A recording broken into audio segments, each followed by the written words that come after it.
Good evening. I'm very glad to welcome you again here at the very first of this semester's open lecture series organized by the Faculty of Architecture of the Estonian Academy of Arts. And it's an honor to present tonight's speaker, Jannis Merz. Jannis studied architecture in the University in Innsbruck and joined the office Snøhetta in 2013, where he's, among many other things, also worked with a cable car station in Bolzano, for example. One of the focuses, and just one of the focuses really among many, has been landscape or territory, not as a context, as a simple context, but rather as an active ground or perhaps even a political tool to allow human interaction. Jannis has also worked with the French studio Paolo, with the innovative project of Swarovski Crystal World in Martins. So please join me in welcoming Jannis Merz.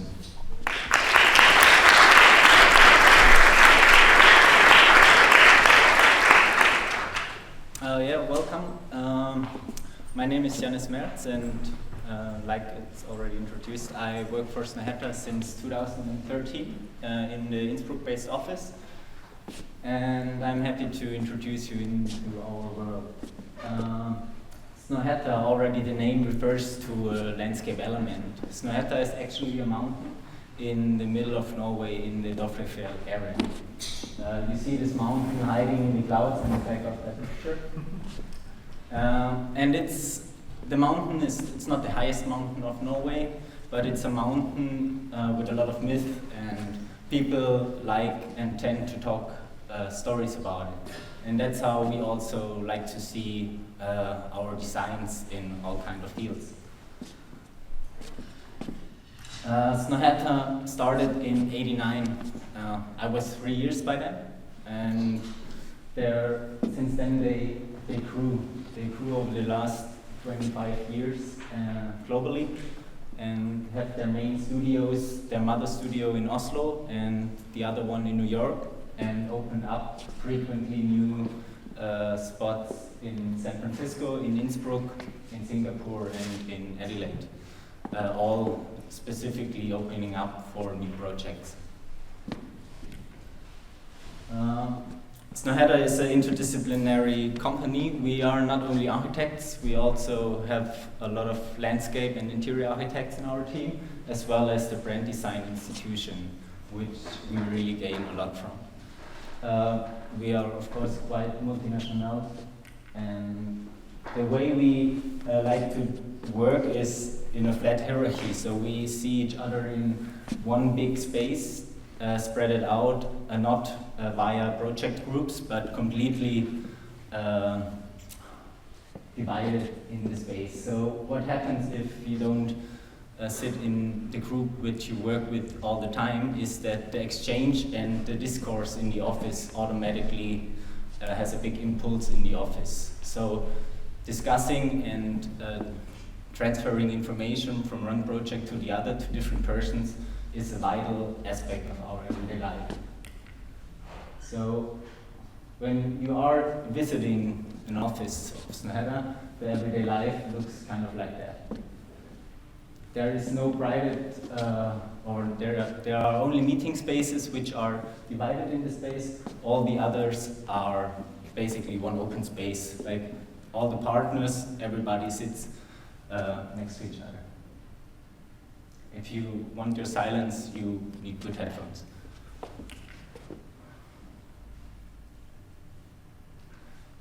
Another important aspect of our studio designs are the informal spaces, because they actually open up for engaging not only with the projects in the office, but also with the people. So you're starting to connect with the people on a different level.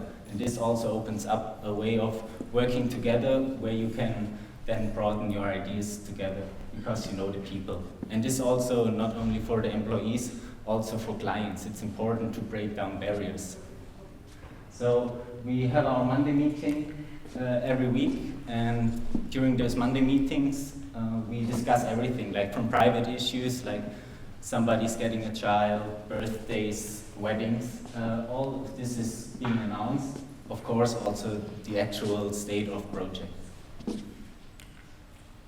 And another really important informal space is the kitchen. The kitchen tables mainly work as informal meeting areas with clients, with the team itself.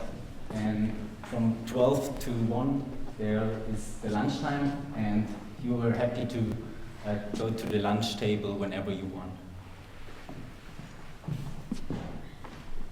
And this is how a daily routine in the Oslo office looks like, how the tables are processed.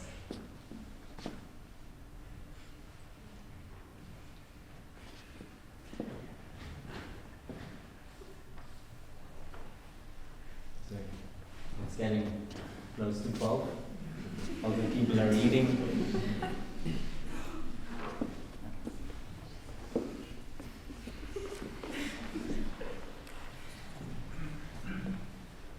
Subconsciously, Snøhetta works in a process-driven concept.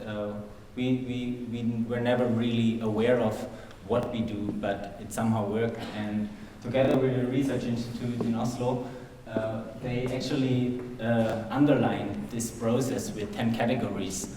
The main 3 of them for us is actually the liberating laughter, that don't take everything too serious, just be stupid and be naive and have fun. Another really important thing for us is the transpositioning. So the architect should think as the client, and the client should sometimes be the architect, so that you discover new fields, you get out of your comfort zone, and so create a bigger story around what you're actually designing.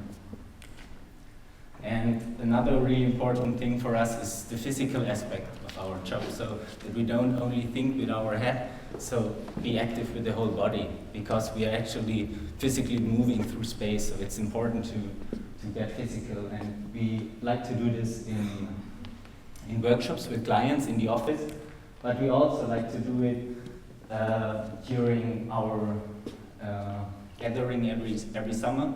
We meet in Oslo, and we go to the Snøhetta. It's like a spiritual act almost. Like we gather, like the people from New York, from Innsbruck, from everywhere, and we drive up with the bus towards the Dagfjell area. And on the way, you accidentally pass the Snøhetta. Here we always stop and have talks about the year, everybody's wrapping up what happened. The Snøhetta became one of the most famous buildings of Snøhetta. The way it is integrated in the landscape with its hard shell in this military-based area blends in quite well. The soft inside though totally reflects the erosion, the glacier of the Norwegian nature. We like to call that building typology Achilles architecture because it's actually not supervised. It's accessible 24 hours a day. And surprisingly enough, there is not one scratch in the wood found with the initials of a name or something. So it also shows the respect people deal with this pattern. And of course, in the back you see the Snøhetta. Yeah, so the origin, Norway, we are bound to landscape. We are confronted with this 3,000 kilometer long coastline of water and land, with the endless surfaces of emptiness, but then also with the dense forests, and of course with long winters as well. So it's maybe obvious that some of the famous buildings from Snøhetta are coming close to this image. One of them is the National Opera. So it's hard to become national icon when the budget for such a building extends to 500 million euros.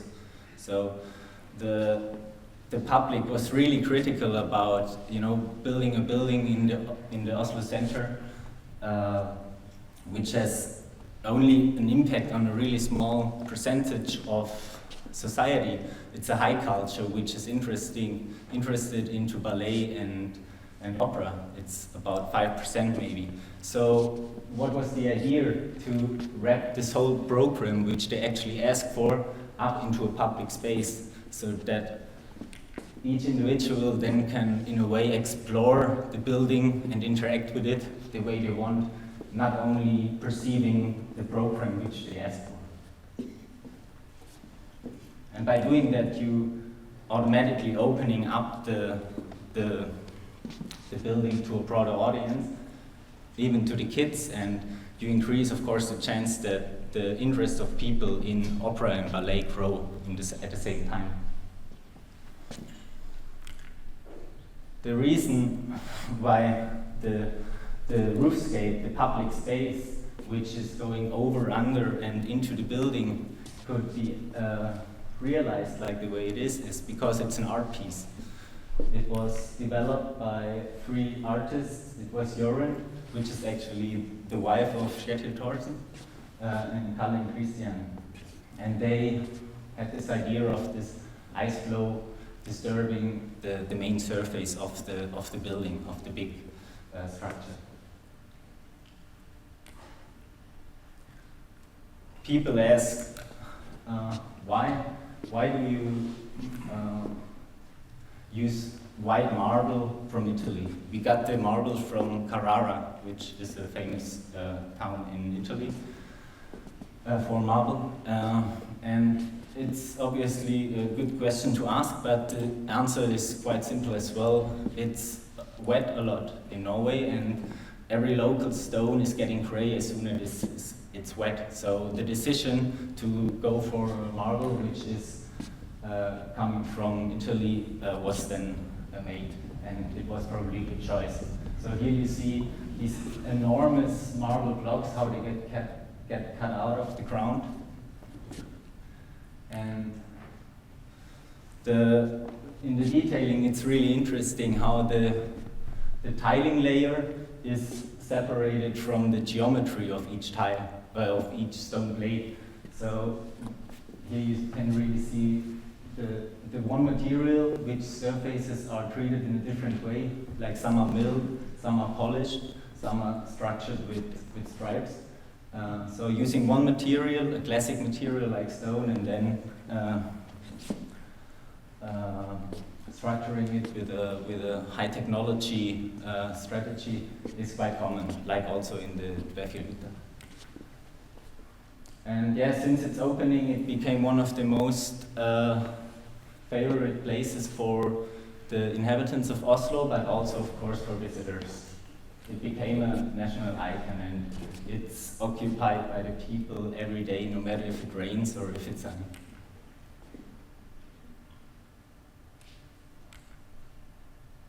So coming into the lobby, the public place is still going on. It's marked clearly in the white marble as well. So everybody can enter the lobby.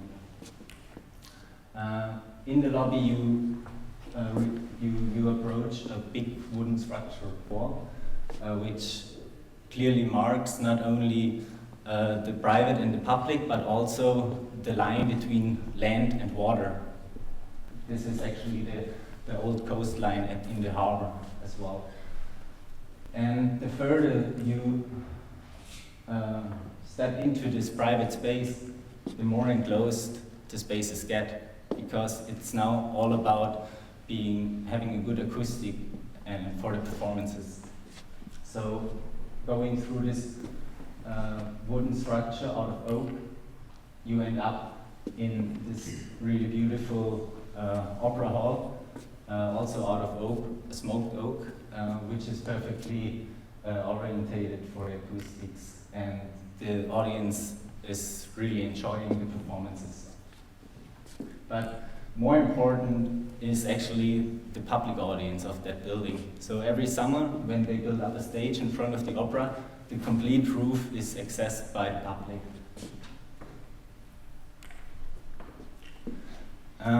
And also this public place, of course, is not supervised, and the local newspaper, they made this collage straight after the completion and said it's like really risky, and the graffiti scene in Norway is quite big. So they made this collage and said this opera will look like this after a few months. But since today, like even people happen to break their arms and legs because of these small steps, and sometimes it happens now I think 3 times. They accept it, and it's just it's really a focus point for the people. And other buildings, like the first building Snøhetta won in a competition, like the Alexandria Library in Cairo, became also this national identification. It's less an icon, it's more identification for the inhabitants, and how they dealt with, or how they achieved to become such an important identification point in Cairo. It was not only the education via books and studying, but also by teaching them. They brought back a profession which was lost in Egypt in the 19th century, the stonemasonry. And during the construction site, they opened up a stonemasonry school and teach the people there this profession again. So even in the Arabic Spring, they made actually out of protest a human chain around the building. And then another building where we hope this will happen, that it will really make an impact on society, is the King Abdulaziz Center for World Culture in Saudi Arabia, which we obviously know is not necessarily known for human rights and treating men and women equally. But this building will be the first building in Saudi Arabia where women can access all these same areas men can do, and if they are on the site, which is enormous, they can actually drive a car. So we see this project as a keystone project, so really stabilizing the society and for further development into this direction. It's close to be finished. It will be finished in the next couple of months. Yeah, and it's also an astonishing building. But architecture and the landscape is not only a part of our architecture department. We also play with it in our brand design department. They recently won the competition for the new banknotes of Norway, and there again they took this theme of the coastline of Norway, which is going over 3,000 kilometers, and abstracted those coastal images into the digital age, into pixelated abstract pictures. And like you measure the wind with a Beaufort scala, the more value it gets, the longer the pixel cut. So in 2017, these banknotes will be released.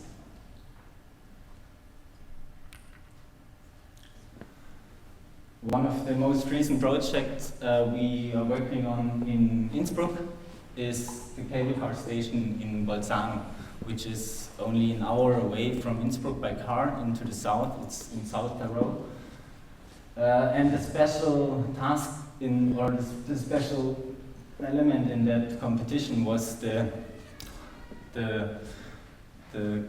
immediate change between urban context and natural landscape. So the concept of changing perspective was one of our main ideas in dealing with this project. It's only a 3 minutes walk from the main center of the city to the base station, and then it's a 1 minute and 11 seconds ride up to the top station. So the change of perspective as a diagram almost became the building. We wanted to confront the users, the inhabitants, the visitors of Bolzano to confront them with this immediate change of urban and nature. So by doing that, we exaggerated this fact in anticipating the nature into the valley, into the city, and on the other hand, really trying to make an urban interface on the mountain, like making a actually urban plaza in nature, with an urban interface and program like restaurants, bars, and meeting rooms for also local offices they can rent out. On the edge between this urban interface and nature, we created a big open plaza, which should allow for wine festivals, for concerts, and yeah, just for a lot of different interactions.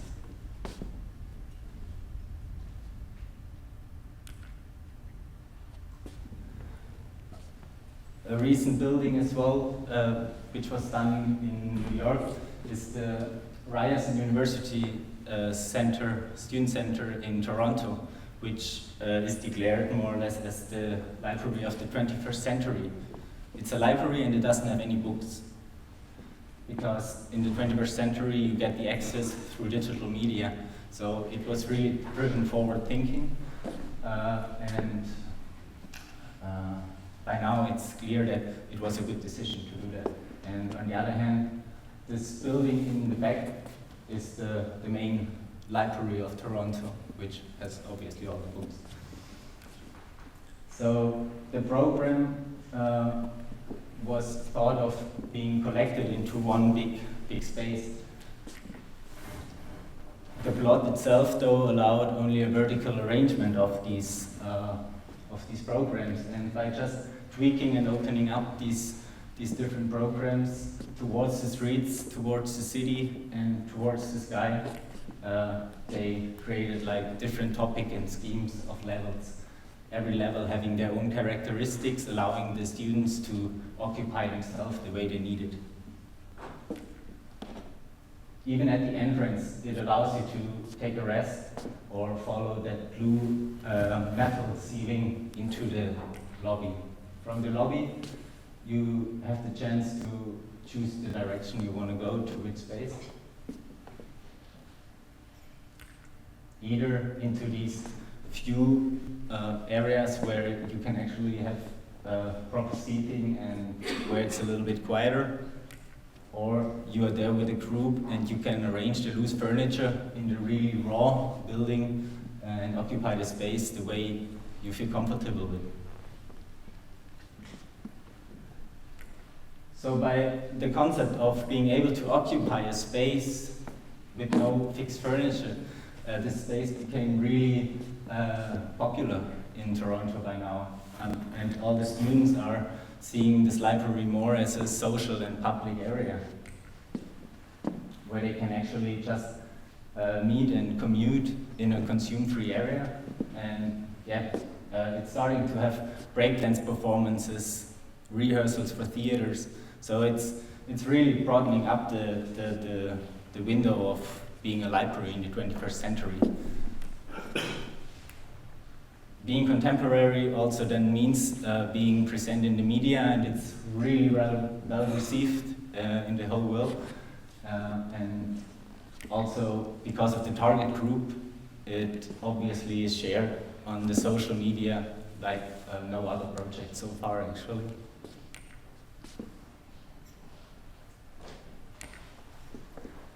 Yeah, and another vertical stacked landscape, how we like to call it, is the Clay Tower for the company of Swarovski, which is based in Wattens, and Wattens is 15 minutes away from Innsbruck, so it was really our territory where we come from. And it was actually just when the office in Innsbruck started, it was me and two other people together with our boss and partner in Innsbruck, Patrick, who then started these projects. It was actually, the Clay Tower was one of three projects. The other one was a restaurant and a corridor which should be bring the visitors into the retail spaces. And in the competition phase, they asked for a restaurant after the visitors experience the Swarovski world. So it's all full of glass crystals, and you can watch different sculptures and history of Swarovski. And in addition to that, they asked for an activity zone, for a kids zone next to the restaurant. So in order that the kids can finally be active after having 2 hours of Swarovski world behind them.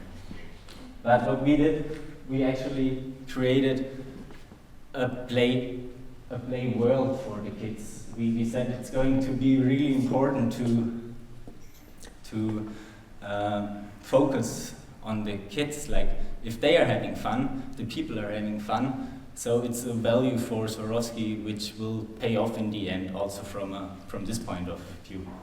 And by argumenting like that, they really like this idea of having a playground which is not only usable on nice days. That's why we have the outside area, and then also the sheltered vertical tower, which allows the kids to explore the basic instinct of discovering things in a third dimension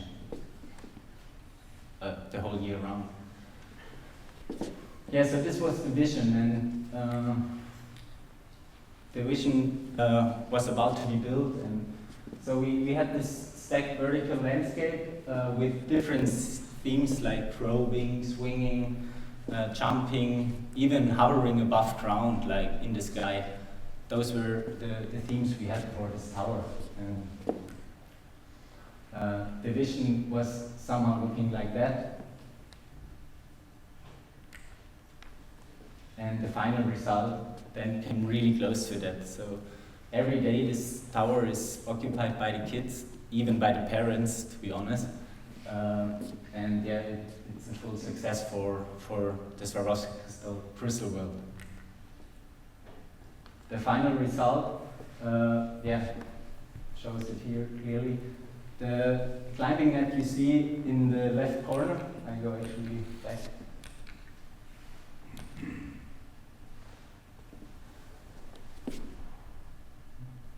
Is a 3-story high climbing net. It's 50 meters high. And we really had good consultants which achieved to get this idea through to have such a high climbing net. And it's actually a structure which doesn't allow kids to fall deeper than a meter until they kind of get stuck in the net. And on the other hand, if you talk with people dealing a lot with playgrounds, the most dangerous things on playgrounds are the parents, because kids in general knew where the limits are. Thomas, he was in charge of the construction for the tower, and obviously enjoying the final outcome as much as all of us do. This is the trampoline area, where you can jump like from one trampoline to the other. It's really, really fun. And obviously the kids as well have a lot of fun. Here again the climbing net, where you can actually see it. It is exciting, and I think that's something which a playground has to be. Like, it has to push the limits also from kids. They have to be active. There's no automatic elements. Like, everything you do, you have to do through your own physical exercise. And on top, you can hover above ground in a thin steel net. These are actually the kids of Patrick, August.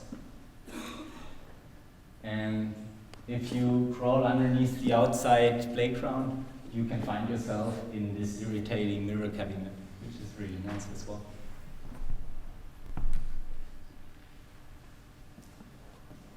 The facade represents the whole concept of the construction. Like, we wanted to show everything, like no suspended ceilings, nothing. So this was quite hard with all these different consultants you have to deal with, because they're also specialized in their different fields, especially in the playground area, that it was really important to have a digital model set up which is able to adapt to all these unpredictable changes in diameters and scales and so on.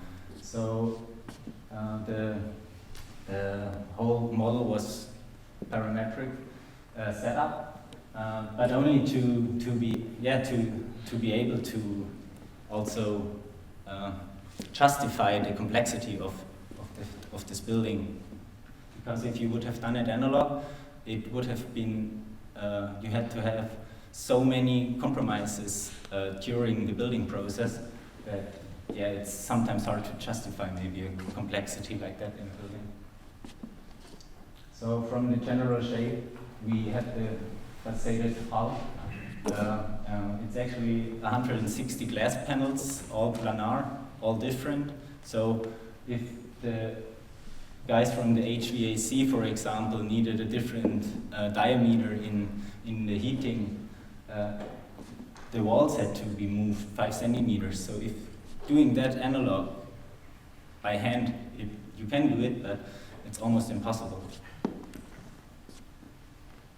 So everything was then, in the end, kind of connected to each other. And also by this concept of showing everything, we had to make sure that when construction site started, that everything really fits the way it should be. So we were so excited when this space here, this double curved wooden cave, is one of our favorite spaces when this was installed. And we just all came out from university, and this was the first building we did. It was just really exciting to see how it grew and how it worked. And it actually looked like on the monitor, and it was just really nice to go to the site and see the progress. Also, the outside playground was a tricky element with all the steel panels being planar, one curve, one-sided curve, and with the bridge connecting the vertical and the horizontal element.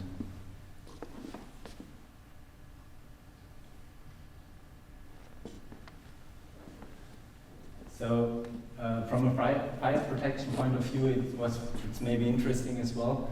We couldn't get higher than 21 meters because then the building would be in a different building class. So the whole tower from ground level was 20 meters. And so we only had the staircases in a separate fire section, and all the other spaces had to be one fire section because of the climate net. And due to the fact that we had also only natural ventilation in the building. And during the building phase, we were really excited by seeing unpredictable incidents like that the wooden cave really traces the in-valley. It was really, really nice to discover things like that. Yeah, and by the time the glass facade got constructed, we could really imagine that this thing will work out really nice. And even the glass facade has to discover something for the kids. These are like all the animals of the Swarovski family, which they have in crystal pieces. And it was from the first point to a discovery for the children, but on the other hand also a building regulation issue, because we had to meet 50% translucency on the glass panel facade. And we didn't want to darken the glass itself, so we clustered it with these animals. Yeah, and once they could start inside, or could continue inside, this complexity of all these different components are probably shown quite nice in that building. Like when everything comes together, everything had to be in the right place, all the openings, like they couldn't be closed anymore, and yeah, it just had to fit everything. So it was really good to have this good construction documentation at the beginning. And you could also really feel like how the builders on site kind of enjoyed being in this construction structure. Yeah, just they occupied it already by building it. So this cave where we like to call it hide and seek, yeah, even the builders made their lunch break in there. Yeah, and in the end, the outcome was really satisfying, and obviously we also satisfied the instincts of the kids. And yeah, that's it with my presentation. Thank you.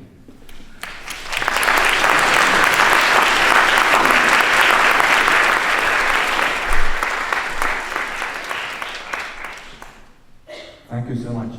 It's time for questions.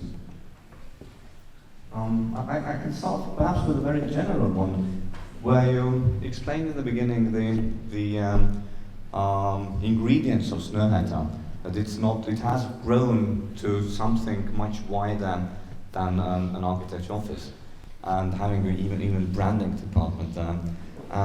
Do you think it is? Do you see it as an almost a sort of inevitable step for an architecture office to survive, or is it just one way of doing things? I think it's one way of doing things, but it's a way to just continue being creative once you are in the profession, as long as Snøhetta is, and by bringing up new fields, also new people, new ideas, you actively keep the team spirit vital. And I think that's why it's really good to engage with different areas in the creative field. So because we are so connected to each other, like no matter if it's architecture or industrial design or brand design, yeah, it's a really interesting and exciting everyday life which you have in an office if there's not only one professionality in there. There's always this, kind of, I would say, an old-fashioned kind of question where don't you fear that architect is losing the control of the project, where you actually find yourself being one, perhaps not even the major player in the team, whereas previously you perhaps were the only player? How do you mean, like in our team itself? In the teamwork, in the way in which architectural decisions are being made. Yeah, well, it's the thing about decisions. We tend to discuss and talk and question. Like if you disagree, you have to question, and by questioning you gain value, and you build up a concept and a theory which is not based on making decisions, but rather on going into a process of questioning and answering together. So yeah, it is definitely an attitude, but it's an attitude which makes things much easier working in a team rather by yourself. Yeah.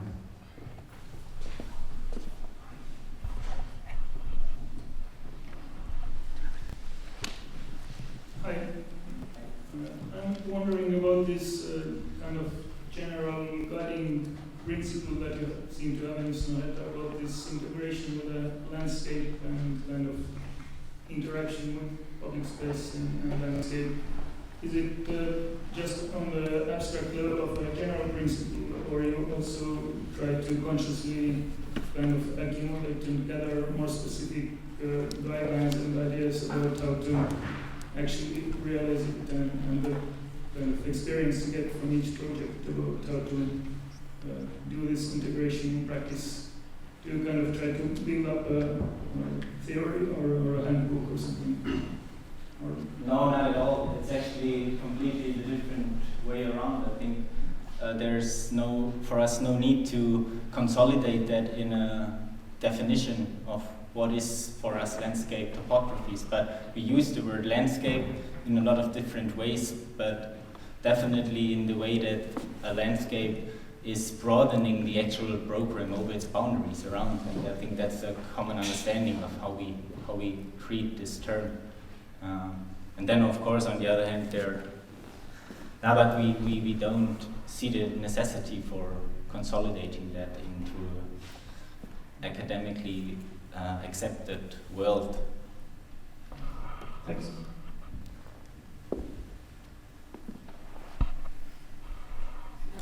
In front.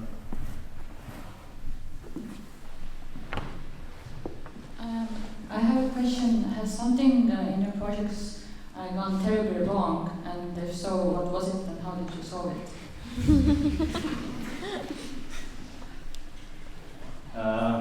Well, the worst story I heard so far, because the story of Snøhetta is long and my journey is not as long,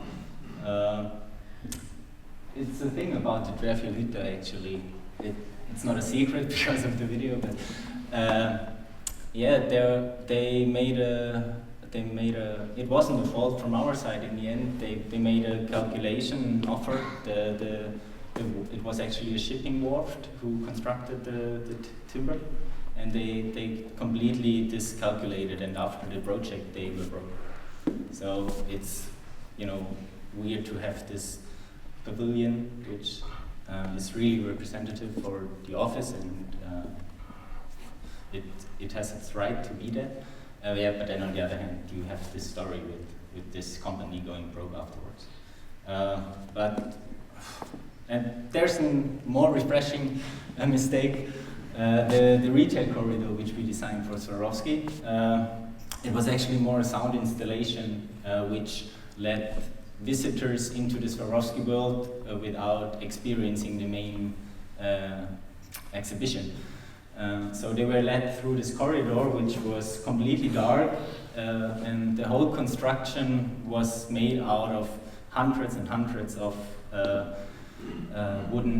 black wooden triangles, and the whole thing was also set up on a parametric model. And the guys who did it, they were so proud to really lay it out on the plan without even drawing one more line. And we had a really contemporary timber construction firm in the boat, and it was no problem for them at all to produce these triangles. But then delivering them on construction site, all the triangles were mirrored. So nobody realized that, and long story short, the harm it took was okay, like we were insured, but all these mirrored triangles were embedded into our exhibition, which we had in Copenhagen last year. So it was actually the entrance then to the competition. So it was a one-on-one installation. Yeah.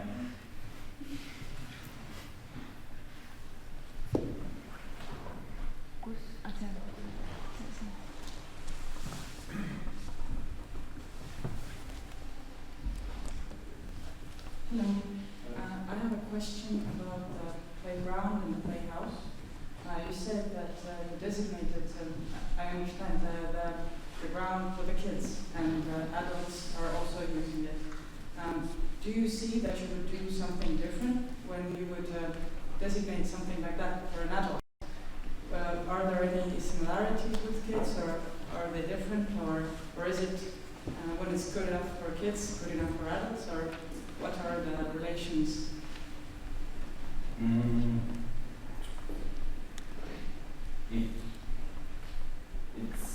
Maybe we wouldn't do anything different,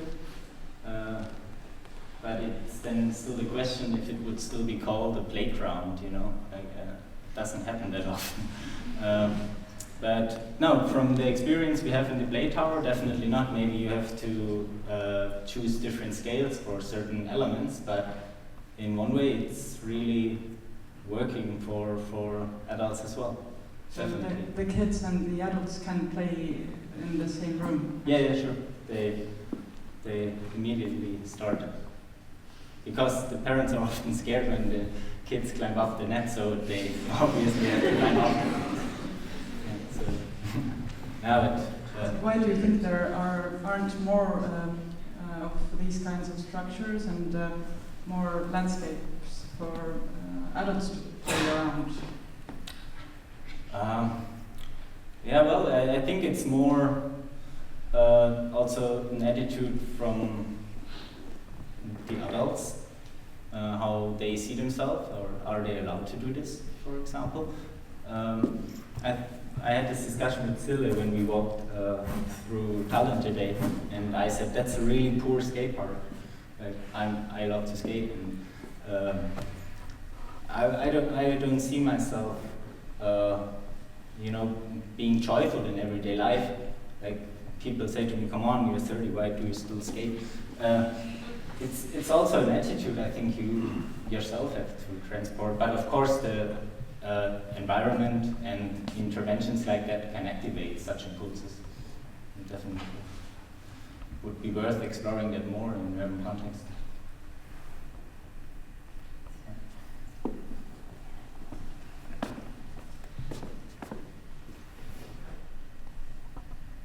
Yeah.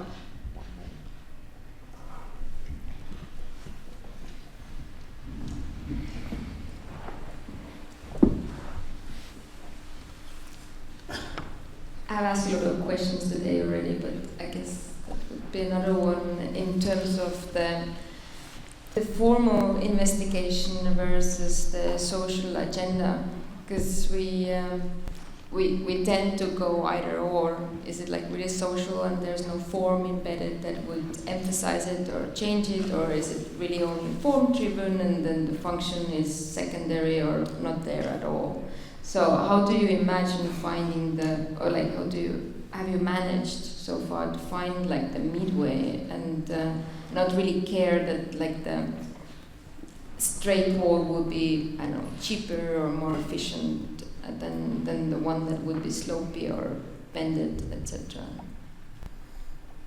Well, the cost side of it is of course also depending on who you build for. But the formal aspect, it is a result of our process. It is a result of why Snøhetta doesn't have a style.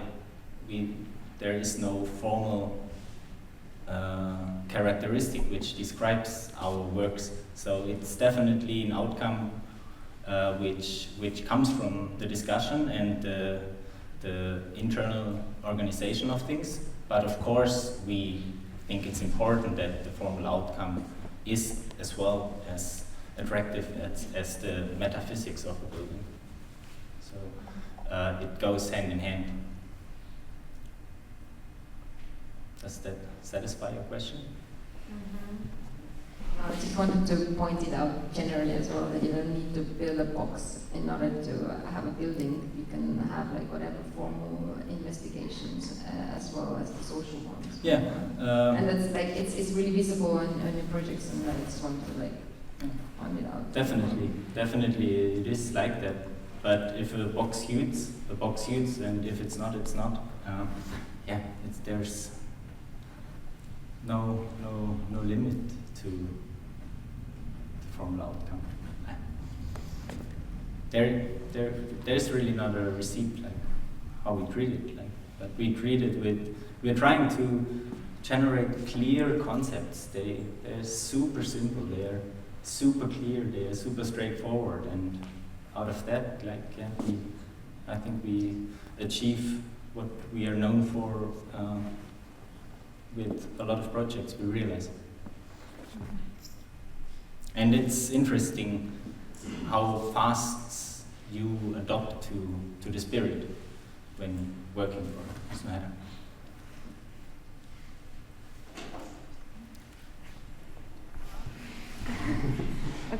I'm wondering how the spirit is built. Like when you're, for instance, not working in Oslo and you're not in this huge very inspiring environment with Yeah. tons of people. How does the spirit reach you in Innsbruck? Or like, is there, like when you're hired, you're told that these and these and these things are the things that you need to consider with every project, or how does it work? No, I think like in most offices you apply because you have a certain interest in what the office is known for, and it is definitely the diversity of projects and therefore also the diversity of people working there. And the spirit is coming through the work method we like to use, and on the other hand, how we like to see our everyday life in the studio. So what we have in Innsbruck or in San Francisco is like a shoebox of, you know, the big offices, and we have these informal spaces. We have the couch zones, we have the lunch tables, the informal spaces. It's not copied, but it's just the same, but in different scale, and it works.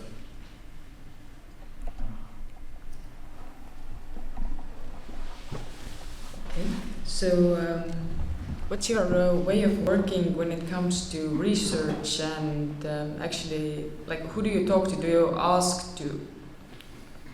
Do you talk to end users, or is it a different approach that we know? For example, this famous quote of Mr. Ford, that if I had asked the people what do they want, they would have said faster horses. So, what's your stand on research and talking to the real users? Well, the research is maybe more by getting the right people together. Like, we have a lot of different companies coming into our offices, like either from a sustainable point of view, from a material point of view, from a climate point of view.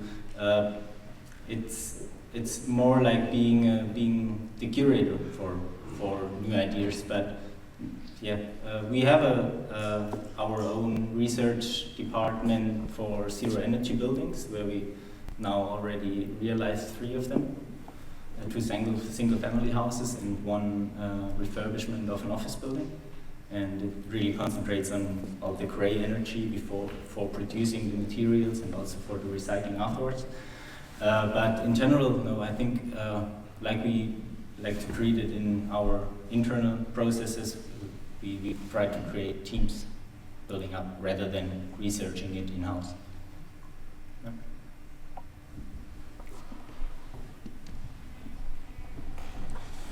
I really enjoyed the connection of the opera house and the public. So my question is there still some connections that are missing from our cities that can also come to the same point as it did with the opera house? Yeah, definitely. We had a similar building class, similar competition in Innsbruck going on. It was called Haus der Musik, the House of Music for Innsbruck, and they treated the competition. They in the brief it said they needed this building, and we of course really saw this as a chance to make a big impact again, like for also a broader audience. And the winner was a really good structured building, what obviously satisfied the program. And afterwards they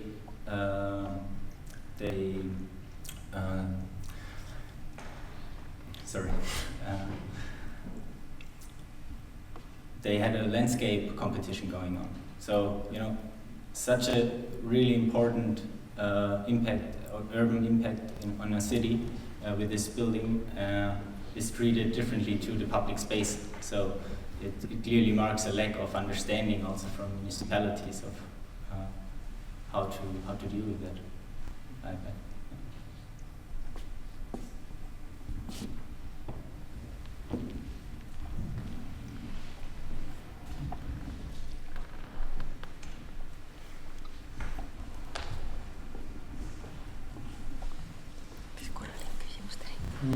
How much do you work and how do you regenerate yourself, or how's the balance for you? And like, yeah.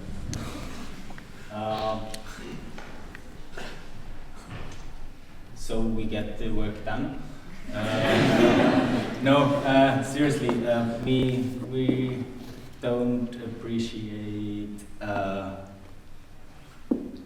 the work ethics.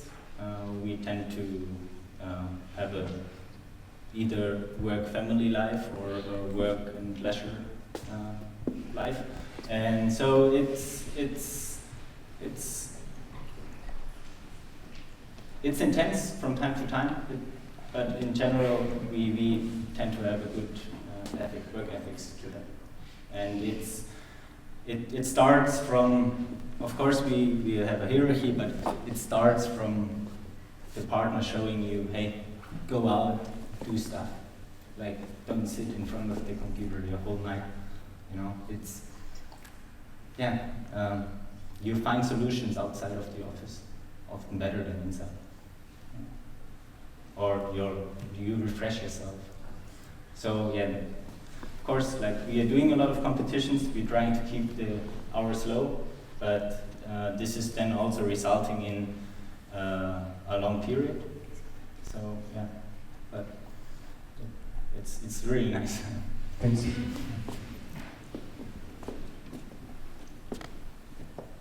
Okay, if there are no more questions, then once more, thank you. Thank you.